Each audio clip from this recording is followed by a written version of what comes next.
સર્વ વૈષ્ણવને જય શ્રી કૃષ્ણ. અગાઉ આપણે 125માં પાઠમાં શીખ્યા હતા કે સર્વ સાધનનું ફળ છે ભગવાનના દર્શન.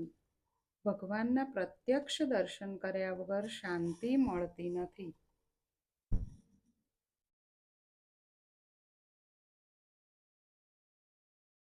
બીજું આપણે શીખ્યા હતા કે જેના ઉપર કૃપા કરી પ્રભુ પોતાના સ્વરૂપનું જ્ઞાન કરાવી દે છે તે જ પ્રભુને જાણી શકે છે અને પ્રભુને જાણ્યા પછી તે પ્રભુનું જ સ્વરૂપ બની જાય છે. ચિત્ત એ ચિત્રકૂટ છે. અંતઃકરણ પરમાત્મા સ્વરૂપનું સતત ધ્યાન કરે ત્યારે તેને ચિત્ત કહેવાય. પરમાત્માનું ચિંતન સતત થાય ત્યારે ચિત્ત કહેવાય. ચિંતન કરવું એ ચિત્તનો ધર્મ છે. નિશ્ચય કરવો એ બુદ્ધિનો ધર્મ છે. સંકલ્પ વિકલ્પ કરવા એ મનનો ધર્મ છે. એક જ અંતઃકરણના આ ભેદો છે. પાપ ક્યારે થાય છે? અજ્ઞાનથી. અજ્ઞાન ચિત્તમાં છે અને ચિત્તમાં જો પરમાત્મા આવે તો જીવ કૃતકૃત્ય થાય છે. રામ વિરહમાં જેની આંખમાંથી 2 આંસુ ન નીકળે ત્યાં સુધી એનું મન શુદ્ધ થતું નથી. હવે આગળ જોઈશું.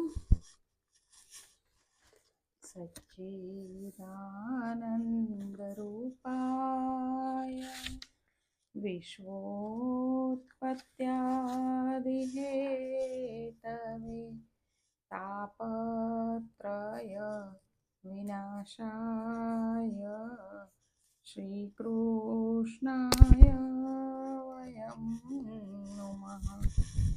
જે જગતની ઉત્પત્તિ, સ્થિતિ અને વિનાશનો હેતુ છે તથા જે 3 પ્રકારના તાપોના નાશ કરવાવાળા છે એવા સચ્ચિદાનંદ સ્વરૂપ ભગવાન શ્રી કૃષ્ણને અમે વંદન કરીએ છીએ. સીતારામનું સ્મરણ કરતા ભરતજીની આંખમાંથી આંસુ નીકળતા હતા. ભરત ચરિત્રમાં તુલસીદાસજીને પણ સમાધિ લાગી છે. લોકોને ખાતરી થઈ કે ભરતજી તો પ્રેમની મૂર્તિ છે. બધાને આનંદ થયો. તમે રામને મળવા જશો તો અમે પણ તમારી સાથે આવશું એવું પ્રજાએ ભરતજીને કહ્યું. દરબાર પૂરો થયો. લોકો જવાની તૈયારી કરવા લાગ્યા. પુરુષ, સ્ત્રીઓ, બાળકો બધાને રામચંદ્રજીના દર્શન કરવાની આતુરતા હતી. પ્રાતઃકાળ ક્યારે થશે? ક્યારે અમે જઈશું? પ્રાતઃકાળમાં આંગણામાં ભીડ થઈ છે. બધાને આશા છે કે આજે રામ સીતા અયોધ્યા આવશે. ભરતજીએ હુકમ કર્યો, જેને આવવાની ઈચ્છા હોય તે બધા ભલે આવે. વશિષ્ઠ ઋષિ પણ આવ્યા છે. અરુંધતી સાથે રથમાં બિરાજ્યા છે. આજે કૈકેયીનો કળી ઉતરી ગયો છે. તે પણ રામના દર્શન કરવા તૈયાર થયા છે. ભરત માટે સુવર્ણનો રથ તૈયાર કર્યો છે, પરંતુ ભરતજી રથમાં બેસતા નથી. લોકો કહે, તમે રથમાં નહીં બેસો તો અમે પણ ચાલતા જઈશું. કૌશલ્યા ભરત પાસે આવ્યા છે. બેટા, તું રથમાં નહીં બેસે તો અયોધ્યાની પ્રજા રથમાં નહીં બેસે અને સર્વને કષ્ટ થશે. કૌશલ્યામાએ આજ્ઞા કરી છે એટલે ભરતજી રથમાં બેઠા છે. ભરતજી શૃંગવેરપુર પાસે આવ્યા છે. રાજા ગુહક બેઠા હતા. સેવકોએ કહ્યું કે રાજા ભરત આવે છે અને સાથે ચતુરંગીની સેના છે. ગુહકે વિચાર્યું કે ભરત રામ લક્ષ્મણ સાથે યુદ્ધ કરવા જાય છે, નહીતર સેના લાવવાની શી જરૂર હતી. ગુહકના મનમાં કુભાવ આવ્યો. ભીલોને તૈયાર થવા માટે આજ્ઞા આપી છે. સામે કિનારાથી કોઈ આ પાર ન આવે. એક વૃદ્ધે કહ્યું કે ભરતજી લડવા જતા નથી, રામચંદ્રજીને મનાવવા જાય છે. ગુહક રાજાએ વિચાર કર્યો કે એકદમ અવિવેક કરીને યુદ્ધ કરવું એ બરાબર નથી. મંત્રી સાથે ગુહક રાજાને મળવા આવે છે. આગળ વશિષ્ઠ ઋષિનો રથ હતો. ગુહક રાજાએ સાષ્ટાંગ પ્રણામ કર્યા છે. વશિષ્ઠે પાછળ જોઈ કહ્યું, ભરત રામજીનો ખાસ સેવક તને મળવા આવ્યો છે. ભરતજી વિચારે છે, રામજીનો સેવક મને મળવા આવ્યો? ભરતજીની દ્રષ્ટિ નિર્ગુણ છે. ગુહક રાજસ, તામસ અને સાત્વિક 3 પ્રકારની ભોજન સામગ્રી ભરતના ભાવની પરીક્ષા કરવા લાવ્યા છે. કંદમૂળ સાત્વિક છે, મિષ્ટાન એ રાજસ છે અને માંસ મદિરા એ તામસ છે. આમાંથી જેના ઉપર ભરતની નજર પહેલી પડશે તે પ્રમાણે ભરતનો ભાવ છે એમ હું સમજીશ. પરંતુ ભરતજીએ તો કોઈના ઉપર નજર કરી જ નહીં. ભરતજી નિર્ગુણ છે. આહાર વિહાર ઉપરથી મનુષ્યના મનની પરીક્ષા થાય છે. ભરત આવે છે. ભરતના મુખમાંથી રામ રામ શબ્દ નીકળતો હતો. ગુહકને ખાતરી થઈ કે ભરતજી લડવા નહીં, મળવા માટે જાય છે. ગુહક રાજાએ સર્વ ભીલોને આજ્ઞા કરી, અયોધ્યાની પ્રજાનું સ્વાગત કરો. ભીલ લોકો ફળ ફળાદી લઈ આવ્યા છે. ભરતજીએ ગંગાજીને સાષ્ટાંગ પ્રણામ કર્યા અને કહ્યું, માં, આજે માંગવા આવ્યો છું. મારી આ ભાવના છે, માં, મને એવું વરદાન આપો કે મને રામચરણનું પ્રેમનું દાન કરો. તે વખતે ગંગાજીમાંથી ધ્વનિ થયો, તમે ચિંતા ના કરો, સર્વનું કલ્યાણ થશે. અશોકના જે ઝાડ નીચે રામજીએ મુકામ કરેલો હતો તે ઝાડ ગુહક બતાવે છે.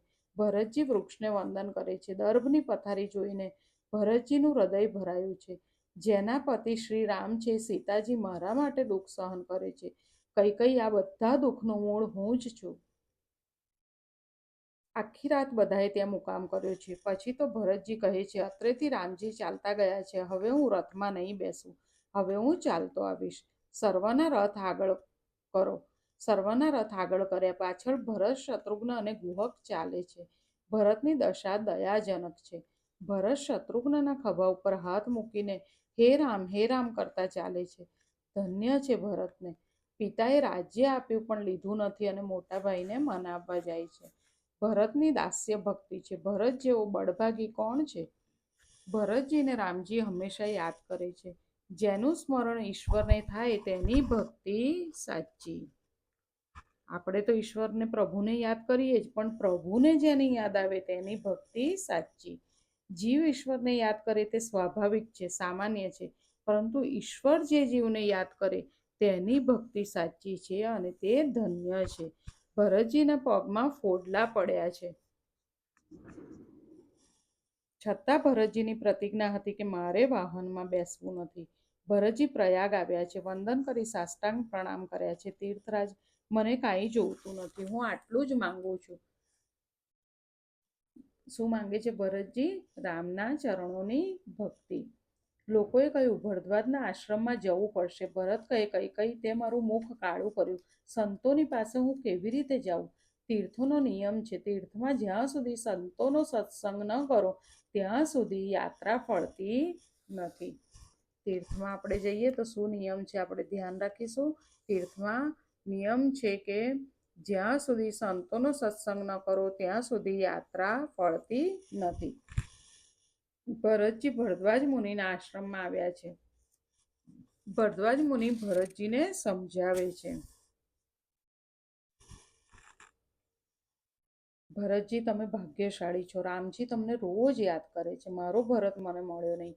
આજે તમે ભાતૃપ્રેમનો આદર્શ બતાવવા રામજીને મનાવવા જાઓ છો તે ઉત્તમ છે. સર્વ સાધનનું ફળ છે રામ દર્શન. સાધન કરવાથી અમને રામના દર્શન થયા, પણ રામજીના દર્શનનું ફળ હોય તો તે છે ભરતજીના દર્શન. અમે તારા દર્શન કરી કૃતાર્થ થયા. રામજીના દર્શન થયા પછી હું વિચારતો હતો કે રામના દર્શનનું ફળ મને શું મળશે, તો મને હવે સમજાયું કે રામ દર્શનનું ફળ છે ભરત દર્શન. ભરતજીએ ત્યાં ભાષણ કર્યું છે. આ સર્વ દુઃખ અને અનર્થનું કારણ આ ભરતનો જન્મ છે. ભરદ્વાજ ઋષિએ ભરતને કહ્યું, રાક્ષસોનો વધ કરવા રામચંદ્રજી આ લીલા કરી રહ્યા છે, માટે તમે શોક ના કરો.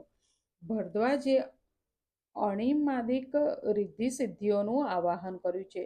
બધાનું ભવ્ય સ્વાગત કર્યું છે. રામજીના દર્શન કરવા જાય તેનું સરસ સ્વાગત થાય, એમાં શું આશ્ચર્ય? ભરદ્વાજ ભરતના પ્રેમની પરીક્ષા કરવા આવ્યા છે. ભરતનો પ્રેમ કેવો છે? જોવા નીકળ્યા છે. રાત્રે ભરત શું કરે છે? આવીને જુએ છે તો દર્ભનું આસન બિછાવ્યું છે. દ્રષ્ટિ નાસિકા ઉપર સ્થિર કરી છે અને સીતારામનો જપ કરે છે. અષ્ટમા સિદ્ધિએ કહ્યું છે, તમે આરામ કરો, ભોજન કરો. પરંતુ ભરતજી કહે છે કે મને જ્યારે મારા રામ મળશે ત્યારે મને આરામ મળશે. ભરતનો રામ પ્રેમ કોણ વર્ણવી શકે? તે વાણીના પહોંચની બહારની વસ્તુ છે. ભરદ્વાજ પ્રાતઃકાળે ફરીથી જોવા આવ્યા છે. આખી રાત ભરતે પથારીને સ્પર્શ કર્યો નથી. ભરતની તપશ્ચર્યા જોતા ભરદ્વાજ ઋષિનું હૃદય ભરાયું છે. બોલી ઉઠ્યા છે, ભરતના દર્શન એ રામ દર્શનનું ફળ છે. ભરદ્વાજે ઘણી સિદ્ધિઓ બતાવી, પણ ભરતજી આ સિદ્ધિઓમાં ફસાતા નથી. ચક્રવાક અને ચકવી એક ઠેકાણે રહેતા નથી. ચક્રવાક ચકવીને એક પિંજરામાં પૂરી રાખો તો પણ રાતના તેઓનો સંયોગ થતો નથી. તે પ્રમાણે ઋષિની આજ્ઞા એ પિંજરું છે. ઋષિની આજ્ઞાએ પિંજરું છે. સિદ્ધિઓ એ ભોગ વિલાસની સામગ્રીઓ એ ચકવી છે. ભરત એ ચક્રવાક છે. ભોગ વિલાસની સામગ્રીઓને ભરતે મનથી પણ સ્પર્શ કર્યો નથી. જેને ભક્તિનો રંગ લાગે છે તેને સંસારના ભોગ રોગ સમાન લાગે છે. સંસારની માયા જ્યાં સુધી મીઠી લાગે છે ત્યાં સુધી મનુષ્યને ભક્તિનો રંગ લાગતો નથી. ભોગ અને ભક્તિ એક ઠેકાણે રહી શકે નહીં. લોકો સમજે છે ભક્તિ કરવી સહેલી છે, પરંતુ ભક્તિ કરવી કઠણ છે. એ શીરનું સાટું છે. શીર માટે નટવરને વળીએ. સંસારના કોઈ વિષય સુખમાં મન ફસાયું હોય તેને ભક્તિનો રંગ લાગે નહીં. સંસારના વિષય સુખનો મનથી પણ ત્યાગ કરે ત્યારે ભક્તિનો રંગ લાગે. કામ એટલે શું? ક એટલે સુખ, આમ એટલે કાચું, કામ એટલે કાચું સુખ. કામ સાચું સુખ નથી. કામને હૃદયમાંથી કાઢો. હૃદય સિંહાસન ઉપર શ્રી ઠાકોરજીને પધરાવો. એક શેઠ હતા. તેના પુત્ર વેશ્યાના સંગમાં ફસાયેલો. પિતાએ કહ્યું કે આ તારો કુસંગ છોડી દે તો તારું વેવિશાળ સારી કન્યા સાથે થાય. પુત્ર કહે, પિતાજી, પહેલા મને કોઈ સારી કન્યા મળે પછી હું વેશ્યાનો સંગ છોડી દઈશ. પિતા સમજાવે છે કે વેશ્યાનો સંગ છોડ્યા વગર ખાનદાન ઘરની કોઈ સારી કન્યા તને કેવી રીતે મળે? આ આપણી કથા છે. મનુષ્યને વિષય ભોગ છોડવો નથી અને કહે છે કે ભક્તિમાં આનંદ મળતો નથી. આનંદ ક્યાંથી મળે? ભોગ બાધક નથી, ભોગાસક્તિ બાધક છે. ભોગ વાસનામાં મન ફસાયું તો તે ઈશ્વરથી દૂર જાય છે. ભરતનો ત્યાગ અતિ ઉત્તમ છે. અષ્ટ સિદ્ધિઓ દાસીઓ થઈને ઊભી છે, પરંતુ ભરતજી કોઈના સામું જોવા ઈચ્છતા નથી. વૈરાગ્ય વગર ભક્તિ રડે છે. વૈરાગ્ય ન હોય તો ભક્તિ શા કામની? ભરતને એક જ ઈચ્છા છે, રામ દર્શનની. મોહે લાગી લગન તેરે દર્શન કી. જ્ઞાન અને વૈરાગ્યને પુષ્ટ કરવા આ ભાગવતની કથા છે. ભરતને સીતારામ વગર ચેન પડતું નથી. ભોગના અનેક પદાર્થો હતા છતાં ભરતજીનું મન તેમાં જતું નથી. સર્વ ભોગ પદાર્થોની ઉપસ્થિતિ હોવા છતાં જેનું મન તેમાં જતું નથી તે સાચો વૈષ્ણવ છે, સાચો ભક્ત છે. કોણ સાચું ભક્ત છે? કે સર્વ ભોગ પદાર્થોની ઉપસ્થિતિ હોવા છતાં જેનું મન તેમાં જતું નથી તે. ભરતજીએ ત્રિવેણી ગંગા પાસે ભીખ માંગી છે. મારે બીજી કોઈ ઈચ્છા નથી. હું મોક્ષ પણ માંગતો નથી. મારે અર્થ, ધર્મ, કામ કાંઈ નહીં. જ્ઞાની પુરુષોને મુક્તિની ઈચ્છા નથી. જે ભક્તિ રસમાં તરબોળ થયો તેને મોક્ષનો આનંદ તુચ્છ લાગે છે. વેદાંત કહે છે આત્મા સદા મુક્ત છે તો તેને મુક્તિ શાની? ભગવાન મુક્તિ આપે છે પણ ભક્તિ જલ્દી આપતા નથી. સાધુઓ ભરતના વખાણ કરે છે. અમારા વૈરાગ્ય કરતા ભરતનો વૈરાગ્ય શ્રેષ્ઠ છે. ભરતજી ત્યાંથી આગળ ચાલ્યા છે. 10મે દિવસે રામ ભરતનું મિલન થયું છે. કેટલામા દિવસે? 10મા દિવસે. આજે તો સૂર્યનારાયણ અસ્તાચલમાં ગયા છે. સીતારામ સીતારામ કરતા ભરત ચાલે છે. ચિત્રકૂટના દૂરથી દર્શન કરતા લોકોએ સાષ્ટાંગ પ્રણામ કર્યા છે. લોકોએ ચિત્રકૂટની તળેટીમાં મુકામ કર્યો છે. આ બાજુ સીતાજીને સ્વપ્ન આવ્યું કે ભરતજી આપણને મળવા આવ્યા છે. સાથે અયોધ્યાની પ્રજા છે. પણ સાસુજીનો વેશ અમંગળ હતો. રામજી કહે છે આ સ્વપ્ન સારું નથી. કાંઈક દુઃખની વાત સાંભળવી પડશે. રામ લક્ષ્મણ બિરાજ્યા છે. પ્રાતઃકાળ થતાં ભરતે વશિષ્ઠજીની આજ્ઞા માંગી છે. ગુરુજી, આજ્ઞા આપો તો હું ઉપર જાઉં. પણ ભરતજી પાછા વ્યાકુળ થયા છે. વિચારે છે કે મારું કાળું મુખ હું રામજીને કેવી રીતે બતાવું? રામજી મને જોઈને ચાલ્યા જશે તો? ના ના, મોટાભાઈ આવું નહીં કરે. મને જરૂર અપનાવશે. ભાભી મને મળવા રામજીને ના કહેશે તો? ના ના, સીતાજીના હૃદયમાં રામજી બિરાજ્યા છે, તે આવું નહીં કરે. સીતારામ બોલતા બોલતા ભરતજી જાય છે. ભીલ લોકો દોડતા રામજી પાસે આવ્યા. ભીલ લોકોએ કહ્યું કે કોઈ ભરત નામનો રાજા આપને મળવા આવ્યો છે. સાથે ચતુરંગીની સેના છે. તેથી આ પશુઓ ગભરાટમાં દોડે છે. રામજી વિચારમાં પડવા એટલે લક્ષ્મણજીના મનમાં કુભાવ થયો અને બોલ્યા, ભરતજી જો મળવા આવતા હોત તો સેના લાવવાની શું જરૂર હતી? હું બધું જાણું છું. ભરત સાધુ છે પણ રાજ્ય મળ્યા પછી તેની બુદ્ધિ બગડી હશે અને પોતાના રાજ્યને નિષ્કંટક કરવા આવ્યા હશે. સત્તા મળે એટલે મનુષ્ય પાગલ બની જાય છે. લક્ષ્મણજીને ક્રોધ આવ્યો. રઘુનાથજીએ લક્ષ્મણજીને હાથ પકડીને બેસાડ્યા છે. રામજી કહે છે, લક્ષ્મણ, ભરતને બ્રહ્મલોકનું રાજ્ય મળે તો પણ તેને મદ થાય તેમ નથી. આ જગતમાં ભરત જેવો ભાઈ થયો નથી અને થવાનો નથી. ભરતજી સીતારામ સીતારામ બોલતા આવે છે. ભરતજીનો પ્રેમ એવો છે કે ચિત્રકૂટના પથ્થરો પણ પીગળી ગયા છે.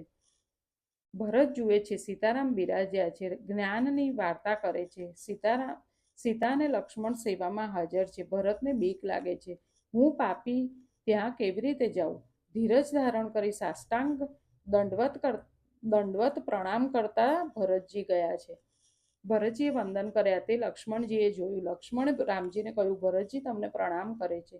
રામજી બોલી ઉઠ્યા, મારો ભરત ક્યાં છે, ક્યાં છે? ભરતજીને ઉઠાવીને આલિંગન આપ્યું છે. ચિત્રકૂટ ઉપર આ જીવ અને શિવનું મિલન થયું છે. ચિત્રકૂટમાં ભગવાન લક્ષ્મણ જાનકી સાથે બિરાજે છે. લક્ષ્મણ એટલે વૈરાગ્ય, સીતાજી એટલે પરાભક્તિ. વૈરાગ્ય અને પરાભક્તિને લઈને ભગવાન ચિત્રકૂટમાં એટલે કે ચિત્તમાં, અંતરમાં બિરાજે છે. તેને જીવ એટલે કે ભરત મળવા જાય છે. એ મિલનનું ચિંતન પણ પાપને બાળે છે.